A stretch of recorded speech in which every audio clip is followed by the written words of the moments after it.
জুলাই যোদ্ধাদের জন্য কোটা থাকছে না, জানালেন মুক্তিযুদ্ধ বিষয়ক উপদেষ্টা।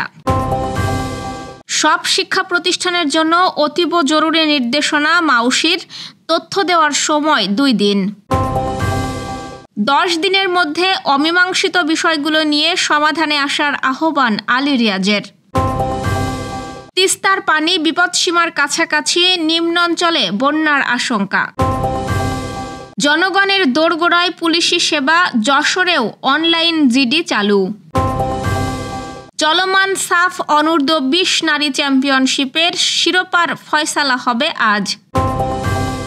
50 ডিগ্রি সেলসিয়াস ছাড়ালো তাপমাত্রা, ভয়াবহ তাপপ্রবাহে ইরানে পানি সংকট।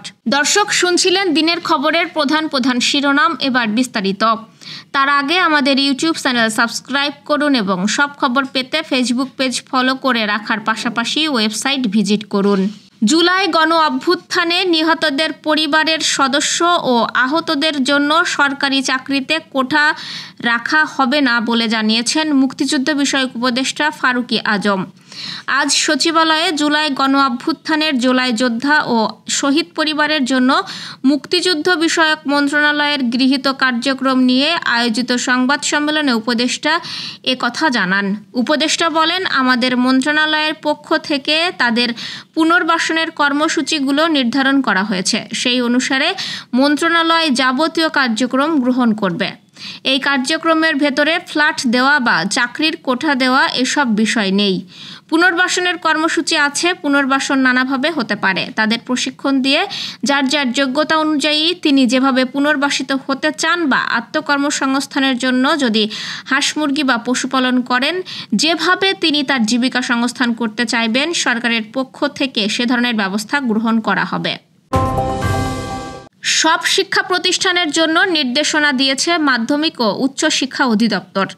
শিক্ষা প্রতিষ্ঠানের প্রধানদের কাছে মাদকবিরোধী ডকুমেন্টারি এবং মাদকবিরোধী থিম সং প্রদর্শনের প্রয়োজনীয় ব্যবস্থা গ্রহণ সম্পর্কিত তথ্য চাওয়া হয়েছে। বিষয়টি অতীব জরুরি বলে উল্লেখ করেছে মাওশি। আজ মাধ্যমিক ও উচ্চশিক্ষা অধিদপ্তরের মনিটরিং অ্যান্ড ইভ্যালুয়েশন উইংয়ের পরিচালক কাজী আবু কায়ুম স্বাক্ষরিত এক বিজ্ঞপ্তিতে এই নির্দেশনা জারি করা হয়েছে। এতে বলা হয়েছে, মাধ্যমিক ও উচ্চশিক্ষা বিভাগ শিক্ষা মন্ত্রণালয়ের আইন শৃঙ্খলা সংক্রান্ত উপদেষ্টা কমিটির 7ম সভার সিদ্ধান্ত অনুযায়ী মাদকের কুফল সংক্রান্ত প্রচারণা বৃদ্ধি এবং মাদকের বিরুদ্ধে সামাজিক আন্দোলন গড়ে তোলার লক্ষ্যে মাদকদ্রব্য নিয়ন্ত্রণ অধিদপ্তর কর্তৃক নির্মিত মাদকবিরোধী ডকুমেন্টারি এবং মাদকবিরোধী থিম সং প্রদর্শনের প্রয়োজনীয় ব্যবস্থা গ্রহণ সম্পর্কিত তথ্য প্রেরণ সংযুক্ত গুগল ডক লিঙ্কে আগামী 23 জুলাইয়ের মধ্যে পাঠানো প্রয়োজন। সব শিক্ষা প্রতিষ্ঠানের প্রধান বা অধ্যক্ষ বর্ণিত তথ্যাদি সংযুক্ত গুগল ডক লিঙ্কে আগামী বুধবারের মধ্যেই পাঠানোর অনুরোধ করা হলো। জুলাই সনদ প্রস্তুতের লক্ষ্যে আগামী 10 দিনের মধ্যে অমীমাংসিত বিষয়গুলোর সমাধানে রাজনৈতিক দলগুলোর সহযোগিতা চেয়েছেন ঐক্যমত্য কমিশনের সহ-সভাপতি ডক্টর আলী রিয়াজ। কমিশনের 2য় দফার 16তম বৈঠকের শুরুতে এই আহ্বান জানান তিনি। আলী রিয়াজ বলেন, জুলাই সনদকে সামনে রেখে চলতি মাসের মধ্যেই সংস্কার সংশ্লিষ্ট বিষয়গুলোর সমাধান হওয়া উচিত। কিছু বিষয়ে আগে আলোচনা হলেও তা এখনও মীমাংসিত হয়নি, যা দ্রুত সমাধান করতে হবে। ঐক্যমত্য কমিশনের সহ-সভাপতি জানান, এখন পর্যন্ত 8টি বিষয়ে সকল রাজনৈতিক দল ঐক্যমত্যে পৌঁছেছে।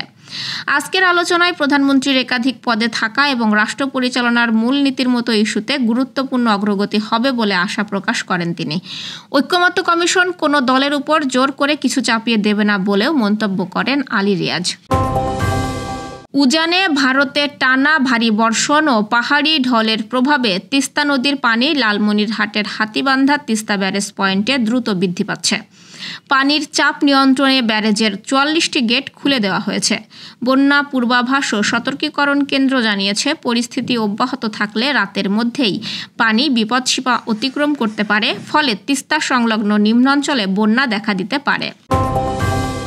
এখন থেকে যশোরবাসী ঘরে বসেই করতে পারবেন সাধারণ ডায়েরি বা জিডি।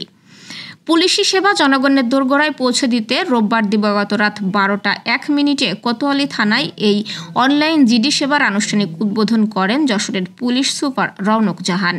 উদ্বোধন শেষে পুলিশ সুপার নিজে উপস্থিত থেকে এক নারীর অনলাইন জিডির মাধ্যমে কর্মসূচির সূচনা করেন। আমরা অনলাইন জিডিটা করেছিলাম, হারানো সংক্রান্ত বিষয় সংক্রান্ত হচ্ছে এটা সীমিত ছিল, কিন্তু এখন হচ্ছে আমাদের আইনি যতগুলি সুযোগ আছে জিডি করার সবগুলি বিষয়ই আপনি এখন জিডি করতে পারবেন। আপনারা ডিজিটালি যারা এডুকেটেড, যাদের হচ্ছে ইন্টারনেট স্মার্টফোন আছে, ইন্টারনেট অ্যাক্সেস আছে, এবং হচ্ছে আপনারা কীভাবে একটা আইডি খুলে একটা অ্যাক্সেস দিতে হয় অন্যান্য যে আমরা সেবা নিই পাসপোর্ট বা অন্যান্য সেবার মতো যারা শিক্ষিত তারা অবশ্যই সেটা ঘরে বসেই পাবেন। আগে প্রিন্ট জমা দিতে হবে, আপনি যেটা অনলাইনে করবেন সেটা কোনো কিছুই করতে হবে না, সেটা অটোমেটিক। এ সময় তিনি বলেন, অনেক সময় থানায় জিডি করতে এসে সাধারণ মানুষ দালালের খপ্পরে পড়েন বা নানা রকম হয়রানির শিকার হন। সেই যুগের অবসান হয়েছে। এখন থেকে ঘরে বসেই অনলাইনে 32টি বিষয়ের উপর জিডি করা যাবে। এসপি আরও জানান, যারা অনলাইনে জিডি করতে পারবেন না তাদের জন্য থানায় আলাদা সহায়তা বুথ চালু রাখা হয়েছে। কেউ চাইলে সেখানে গিয়ে সংশ্লিষ্ট কর্মকর্তার সহযোগিতায় অনলাইন জিডি করতে পারবেন। এই সেবার আওতায় একযোগে খুলনা ও বরিশাল রেঞ্জের সকল থানাতেও একই সঙ্গে অনলাইন জিডি চালু হয়েছে বলে জানান তিনি। অনুষ্ঠানে আরও উপস্থিত ছিলেন অতিরিক্ত police super crime and ops Abul Bashar, অতিরিক্ত পুলিশ সুপার সদর সার্কেল আহসান হাবিব, কোতোয়ালি থানার ভারপ্রাপ্ত কর্মকর্তা আবুল হাসনাত, তদন্ত কর্মকর্তা ইন্সপেক্টর কাজী বাবুল সহ পুলিশের বিভিন্ন পর্যায়ের কর্মকর্তারা। সবশেষ আসরের চ্যাম্পিয়ন বাংলাদেশ। এবারের আসরেও রয়েছে শিরোপা জয়ের দ্বারপ্রান্তে। অপেক্ষা শুধু শেষ বাঁশির।